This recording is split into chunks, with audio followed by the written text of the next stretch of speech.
ভিডিওর থাম্বনেল দেখে হয়তো বুঝতে পেরেছেন আজকে কী নিয়ে কথা বলতে চলেছি। ভবিষ্যতে এআই কেমন হতে চলেছে সে সম্পর্কে কথা বলতে চলেছি।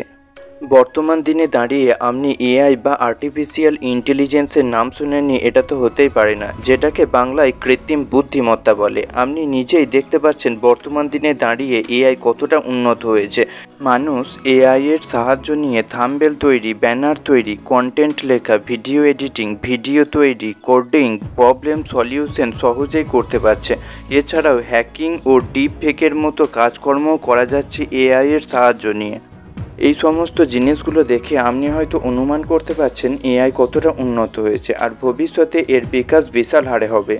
ভবিষ্যতে এআই এতটা উন্নত হবে যে বহু কর্মচারী কাজ হারাতে চলেছে। আপনি যখন 2045 সালে থাকবেন তখন আপনার প্রধান সঙ্গী হয়ে উঠবে এআই, যে আপনার যত্ন নেবে, আপনার সমস্ত কাজ করে দেবে। এমনকি তখন এআই ডক্টরেরও আবির্ভাব ঘটবে। আর এর থেকে স্পষ্টভাবে ধারণা পাওয়া যাচ্ছে ভবিষ্যতে পৃথিবী চালাবে এআই। বিজ্ঞানীদের মতে সেই দিন আসতে আর বেশি দেরি নেই।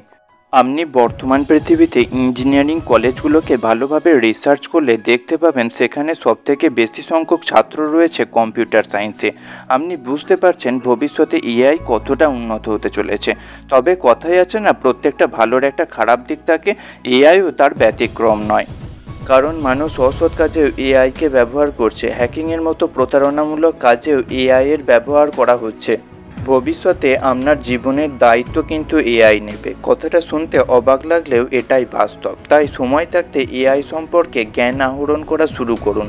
আর এই কারণেই আমি এআইকে বলে থাকি ভবিষ্যৎ সঙ্গী সব জানতা এআই। আপনার গুরুত্বপূর্ণ মতামত আমাদের সাথে শেয়ার করতে পারেন। ভিডিও ভালো লাগলে BWM বাংলা ইউটিউব চ্যানেলটিকে সাবস্ক্রাইব করে আমাদের পাশে থাকবেন।